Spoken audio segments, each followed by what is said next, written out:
Welcome back to the Postpartum Plan podcast. This podcast is designed to support and empower you through postpartum. Whether you're expecting, in the early postpartum days, or beyond, this space is for you. I'm your host, Madison Fugere, a dedicated postpartum doula and pediatric sleep consultant, striving to help parents feel confident and supported in their parenting journey. Each week, I'm sharing practical tips and expert advice to help you navigate all the postpartum things with confidence. Well, as much confidence as you can. Let's embark on this journey together, making your parenthood as serene and supportive as possible.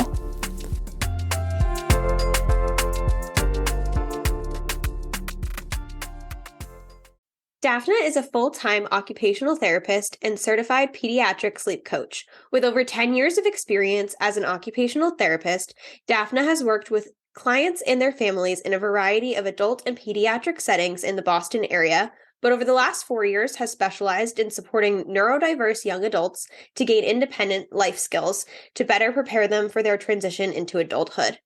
More recently, following her own experience as a first-time mom, Dafna decided to become a sleep coach to combine her passion for sleep with her expertise in occupational therapy.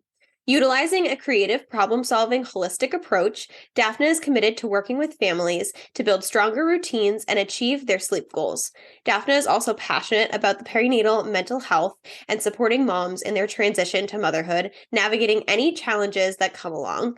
Hi, Dafna. Welcome to the podcast. I'm super excited to have you here so we can dive into yet another episode of sleep, but from the kind of OT point of view. Absolutely. I'm super glad to be here. Thanks so much. Yeah. So this will be the third episode that I've done based around sleep. And honestly, I feel like it just makes so much sense because sleep is one of the biggest, if not the biggest topic that I think new parents are so worried about. So rather than just kind of doing one big episode and talking for hours and hours, it's been really nice to kind of break it up. And so specifically being able to kind of chat from this perspective of an OT and all of that today, I think it's going to be so great. So I'm excited. Definitely. Yeah. So before we kind of dive into all of that, do you want to give the listeners a little bit of background on you and what you do as an occupational therapist and sleep coach, and maybe even a little bit about what an OT specializes in for newborns and parents? Because I feel like some people don't even know what that really consists of. Absolutely. So thanks so much for the introduction. So I've been an OT for about 10 years now, working with adults, working with kids, and most recently in a therapeutic residential school. But as I became a parent, I also had my own struggles in parenthood and sort of wanted to blend my passions for sleep with also my OT experience. So OT is a very kind of unique field that can really help people across the board. Really at its core, OT is all about supporting people participating in their daily occupations or activities that a person wants or needs to do in their everyday life. OTs use super client-centered, evidence-based approaches. We kind of to focus on promoting health and well-being and really just helping you live your life to the fullest. So that absolutely plays a huge role for newborns and for people going through the postpartum period. OTs may not be the first professional that you think about to reach out to during the postpartum period, but they can be super, super helpful for parents during this time. So OTs are trained to look holistically at a person and can work with you to collaborate to address any kind of physical, emotional, mental, or environmental challenges that you might be facing as a new parent. For example, there's so many things that we can do, but for example, we might be able to support with pelvic health and pelvic rehabilitation following birth, supporting new parents who might be experiencing perinatal mood and anxiety disorders, really to help build healthier routines, prioritize self-care, integrate mindfulness, all those sorts of things that can really help you thrive a bit more. Can also OTs can support with making environmental or ergonomic changes to your home and positioning, like to help prevent injury or reduce pain during parenting tasks. Making sure like your environment is supporting your well-being. I'm sure many parents out there might have had like a lot of pain during breastfeeding, that can be attributed to positioning and also just sort of back pain that comes along with parenthood. Another thing is that OTs can support with navigating the transition to motherhood, as a whole, exploring that new identity, new roles, building new healthy, intentional routines. Examples of that could be like creating successful pumping routines or figuring out how you might manage going back to work, all those kinds of big things. And then, of course, sort of like where my passions intersect is really like with sleep. So both for the baby and for the parents. Sleep is one of the most like important occupations that we all need to participate in on a daily basis to ensure like we have a good quality of life and that we are really able to do the things that bring us joy. So changes in our sleep with having a new baby or lack of sleep is something that I would say probably all new and experienced parents have to deal with at some point. So OTs can be super helpful in introducing like healthy sleep routines, working with you to develop plans to help your baby sleep better. So many things that we can support and to hopefully help all parents within the postpartum period like be successful. Yeah, it is. There's so much to it. And I think you hit the nail on the head when you're saying, like, people don't automatically think of an OT to call postpartum. And I think that OTs are one of those things that people know they exist, but like what you actually do is like a myth to so many people that don't use it because it's like, well, we know they're so important, but like, how could they really help you? And they could, right?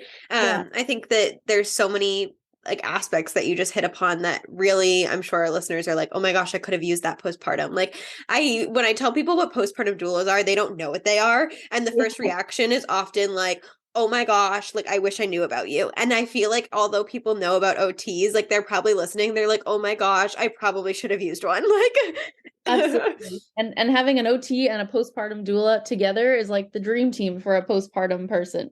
Yeah, 100%. Now, random question that I thought of when we're kind of talking about this. I know some postpartum doulas and some insurances will cover like postpartum support.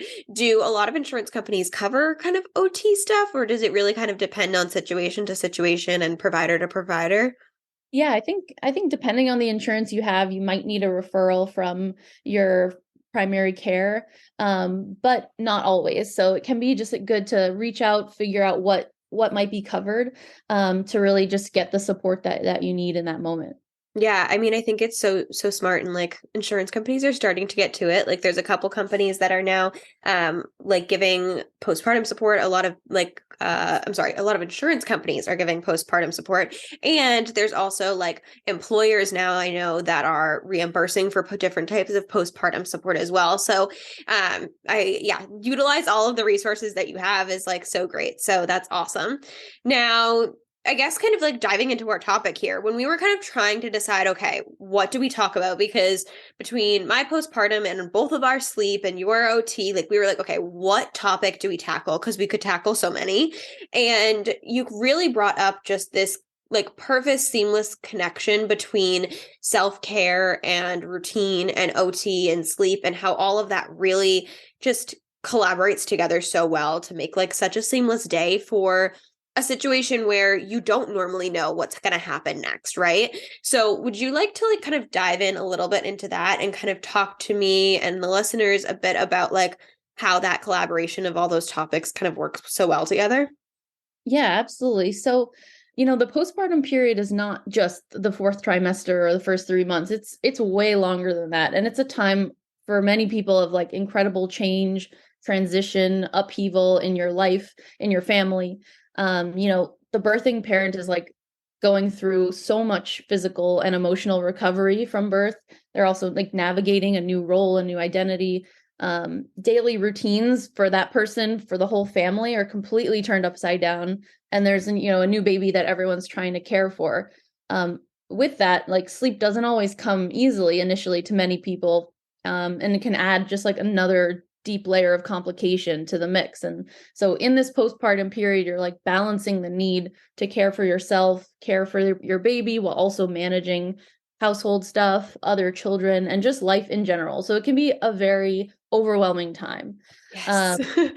And I'm sure that that's something that you work with often in with your clients as well, just like coming into the situation, like, how can I help? Right, exactly. It's so true. And I always say to people that, when I come to a postpartum shift, it is so different, not only like one client to the next client, but like a one day to the next day with a client, right? Like when I'm with you on a Tuesday, it's going to be so different than when I'm with you on a Thursday, not only because you're 2 more days postpartum, but, as humans, every day is so different. And with a newborn, like you could do the same thing every single day and it might not turn out the same way every single day. So, exactly. I think that's so true. Yeah, and also like to remind people that like newborns are changing and developing so insanely fast. There's going to be constantly ups and downs along the way. So like you say, like every day could be a little bit different. Sleep is super dynamic. It's constantly changing as the baby is maturing and meeting developmental milestones or learning new skills. So like you probably hear this a lot that like once you finally nail down a good routine, like it's time to change it again. Like it's Right. not going to be stable. Always ever changing. Yeah. So it's just so important to like in this period to stay flexible, expect that your baby will have changes and not to like fit them into a box of like, my baby's an amazing sleeper. Well, that might be true now, but like they might also, deal with a challenge down the road or, my baby is not a great sleeper, but like that might be true now, but it also they can become a great sleeper. Like it's not so black and white. Exactly. So true.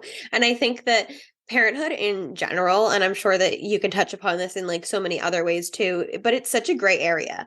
Like I always say that I come to my clients and I'm going to give you all this information. I'm going to give you all these tips. I'm going to give you, the book answer of what's the safest and what's the best. But at the end of the day, like you are going to be so mentally and physically exhausted if you try to set that expectation at that level for yourself. So, finding the places where you are more comfortable being in that gray area and finding your place in that gray area is like so huge because otherwise, like I said, you're going to be completely burnt out by like day two. Absolutely. And you might think like in the beginning, like, oh, newborn sleep, it should be easy, right? Like they sleep a lot. But like actually a lot of newborns and babies struggle with sleep. There are so many things going on, whether it's like, initially having to figure out feeding challenges or digestive issues that might be causing discomfort or impacting sleep, or maybe like there's an environmental thing that's going on that might support better sleep, or maybe just like looking at what's the daily schedule. Maybe their wake windows are too long, or just different variables that come into play that really help kind of like impact sleep and can help you figure out how to get the most sleep possible. Yeah, no, for sure. That makes so much sense. I think that, there's so much to newbornhood and it's just so much to try to navigate and balance that, like we said, having all of these different resources and people can be so, so, so amazing. So, I mean, I'm thinking as you're talking, do you want to walk us through what it would be like when a postpartum client reaches out to you and kind of do you do in-person stuff? Do you do stuff virtually? And like whichever one that you do, kind of like walk us through what maybe an initial consult or like an appointment would be like with them so people can kind of get to know what it would be like if they were to hire an OT. Sure. So right now I'm only working with clients like in the sleep coaching kind of zone. I really hope in the future, as I'm sort of get more experience and wanting to get maybe some more certifications in perinatal mental health, work more specifically in the OT side of things. But right now focusing mostly with like newborn sleep, kind of supporting parents in that fourth trimester related to sleep, kind of covering, in an initial session or meeting, we might be covering a lot of topics like newborn sleep development, kind of what to expect, sleep shaping strategies, common newborn challenges, and then really focusing on the parent as well, like how to make time for yourself and for your partner as new parents, setting yourselves up for success, prioritizing your own kind of mental health during this time. So I typically would connect with families over the phone or on video, work with them either before the baby comes or after. But typically I like to do both, kind of like being able to have, a quiet conversation before the baby's born about like what you might expect, and sort of a few things to think about in the beginning, and then sort of touching base a week or two after the baby's born, and then really delving into some of the more specific details, just because every baby is so different and you really don't know what you're going to get and what kind of challenges are going to come your way. So really, really personalizing that phone call afterwards to get into things that are more specific to them. And Right, then I also, exactly. yeah. I think that you were talking kind of briefly touched upon like sleep shaping, which I think is so great because the episode that's going up before this, which will be up on May 27th. So by this point, people will already be hearing it. Go back and listen to episode 11 with Natalie Faye because we talked about like newborn sleep and the difference between sleep shaping and sleep training. And I also think that it would be so great if, I mean, you just kind of touched upon the idea of talking about, the self-care aspect of it for not only like birthing people but for their partners and like their relationship too, and like prioritizing that self-care. Are there any like tips or tricks that you would give people to help them prioritize those types of things during this period where you're basically living for your child and providing so much to them that it could be complicated to try to make yourself a priority? Absolutely.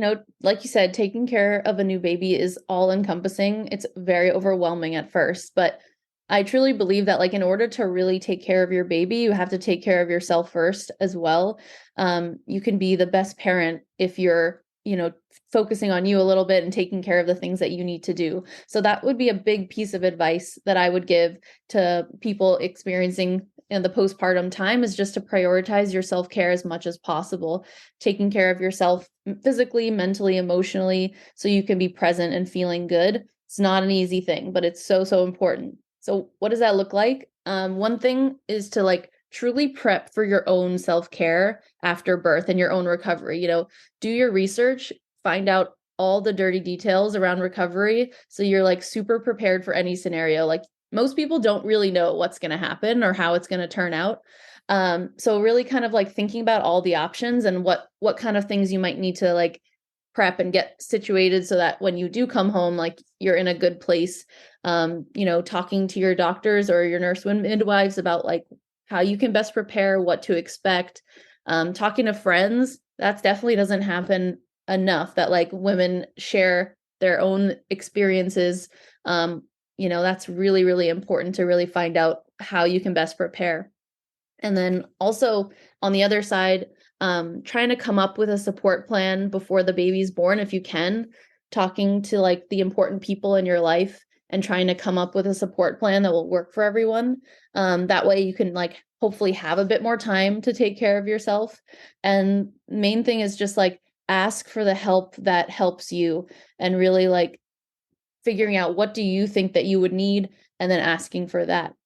I And think then that's so huge. I think, sorry, I didn't mean to cut you off, but it is, yeah, it's go so ahead. big. And that's the whole purpose behind this entire podcast is the postpartum plan. Like, this workbook that I have up on the Etsy shop, people can find in the show notes below, but like, it's this workbook of preparing for after birth. Like, yes, some of it you really can't prepare for. You don't know what you're going to want, but prepare for what you think you might want. And you can always adjust. Like, but having a list of resources, whether it be postpartum doulas and OTs or it be friends and family that come so that, when baby's fussy, you can hand them off and they're fed. Someone can snuggle them, hold them, handle them. So you can go take that like, hour of self-care time because, with newborn babies, it's like that 3 hour like constant loop of eat, feed, sleep. And so kind of trying to nestle in that self-care bit in that 3 hour loop can be so hard to do when you're by yourself. So having somebody to hand them off to, I can only assume would be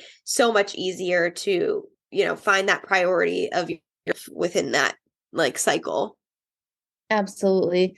And that's sort of, yeah, delves into what I was gonna add on after that, was just that like once the baby comes, like finding those little ways to integrate bits of self-care and routine into your new daily life so you can just like feel like yourself. Because most people are not going to feel like themselves after having a new baby. So just like getting those glimmers of like what it was like before, that could be taking a hot shower in the morning, going for a walk every day, listening to a podcast or an audiobook while you feed your baby.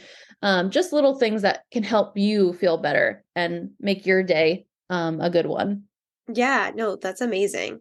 Um, yeah, is there anything, I mean, there's so much to this, but is there anything else specifically that you think that could help listeners postpartum, or if they're listening prenatally, that they could do or prepare for, or anything specific that you think people should hear when we're talking kind of about this topic? I think it's important to remember that, like, although you want to have your postpartum plan and like think about the things that you can think about in advance, but that you can't plan for everything, and just like feeling like accepting of that a little bit, and like, working on planning the things that you can, sort of like what you can control and what you can't. Right. Because you can't necessarily plan for sort of the challenges that might come your way. Like maybe your plan is that you're going to be exclusively breastfeeding. And that's, you're set for that. You have all the gear, and you've read all the books, everything. But then, the baby comes and it's not so easy. And maybe they have other sort of challenges that might lead you to like exclusively pumping, or maybe you need to go the route of formula. So just sort of like being flexible and adaptable to your plan as well, and like continuing to seek out help when you need it. Yeah, I think that's so huge, so huge. Um, I've been asking most people when they're on kind of towards the end here, but if there was one piece of advice and one product recommendation that you could give a new parent, what would you tell them as advice, and what would you suggest to them as a product? Um, so one piece of advice I think is super, super important is that, like, and this has come up before, like they say it takes a village for a reason. So just like constantly being able and being open to seeking out help, ask for it if you need it, communicate to those around you what you might need, and like knowing the difference between visitors and helpers, and really wanting to like surround yourself with helpers as much as possible, can be really, really challenging to like have people coming over and visiting and not really helping. So I think just as much as you can, sort of advocate for what you need, and maybe set boundaries if that's what you need to do as well, to be able to like really be able to take care of you, take care of your baby, and be successful during that period as much as possible. Yeah, visitors instead of helpers instead of visitors is something that I've never heard, but oh my gosh, it's perfect. Like it's one of those phrases that I feel like I'm going to like steal and officially use all the time now, because Me too. that's exactly it. It is. It's people always want to come over, but having them actually help and not just, be sitting around and holding a baby while they're sleeping, can be so helpful. There's no other real word. It's so beneficial to be able to have those types of people in your life, and finding them is like amazing. Absolutely. And also releasing yourself from like the need to like necessarily spend time with those people when they're there. Cause like if someone's coming to see you or to spend time with a baby, like that is amazing. Use that as like a time where you can go and take a shower, or you can go out and go for a walk. Maybe you haven't left the house in a couple of days. So like just using your supports for the ways that like would be really helpful for you to like just feel good. Yeah, no, 100%. That's amazing advice. Now, the product, which I think that so many people have such a hard time picking one, but were you able to pick one? I mean, obviously there's a million. And so my product recommendation is sort of a recommendation from Carrie Locker, who's like a postpartum guru, and she creates a postpartum station. So kind of thinking about your house setup, and this sort of relates to like how you can make your environment work for you. Wherever you think that you're going to be hanging out a lot, whether it's your living room or maybe your bedroom or your baby's room, setting up a little station postpartum that you can have all the things that you need. So that would be kind of like, your own personal snacks, water bottle, phone charger, maybe a book or Kindle, maybe your self-care items, whether that's like hair ties or face wipes or creams, and then maybe like stuff for the baby, diapers, wipes, burp cloths, all those types of things. Just like having your like station of everything that you would need, really just to like help make things easier for you and make your environment work for you. That would be a huge piece of advice that's like maybe a product, but more of like a lifestyle. Yeah, it's a system. That's awesome. And I see a lot of people using those. I mean, they're all over social media, but like those 3-tiered wheelie carts, which I think are great because I think they're the perfect size. They can kind of nestle away wherever they need to be. And it's 3 shelves. So it's like you can have like a shelf for you, a shelf for baby, that kind of a thing. But I think it's also good for if you're going to be kind of on one level and in between a few rooms. It's great that it's got wheels because you can kind of move it along with you. So I love seeing those. That's, I feel like, such a good way to kind of set yourself up for success. So that's a great recommendation. Absolutely. Now, just kind of wrapping us up here today, is there anything else that you wanted to share with listeners? Or, I mean, if not, obviously we've gotten a lot of information, but is there anything that you wanted to share with listeners or anything that you wanted to stick with them as they kind of as we end our episode here? Goodness, I can't speak today. Yeah, I guess I would say that, as we kind of talk about asking for help, setting up your postpartum period to be successful, I'd say one of the best things that you can do is really just like to connect with other parents going through the same thing or people that have already experienced it. So like setting up your circle of parent friends that might help you get through kind of those ups and downs of parenting and postpartum. Everyone's experiencing the same thing as you. You don't have to go through it alone, and your experience is like most likely not unique. So you can get kind of advice and support from other people. So whether that's like friends or family that also are going through a similar time, or just reaching out to finding like virtual or in-person support groups, anything that kind of like helps you create your little circle of people that can help you get through all the ups and downs of postpartum. That's amazing and such good advice. Thank you so much for joining me today. Hopefully we'll have you back, and I'm sure because we have so many sleep topics that we could talk about. But thank you again for giving us all this information and just about all of the collaboration between all of these amazing topics. So yeah, thank you. So much. It was wonderful to be on the podcast. Thank you so much for tuning into the Postpartum Plan podcast. I hope that today's episode brought you support, relatability, and valuable insight. Remember, you're not alone on this journey. If you enjoyed the show, please subscribe and leave a review and share with any of your prenatal and postpartum friends and family. Your feedback helps us reach more parents seeking support.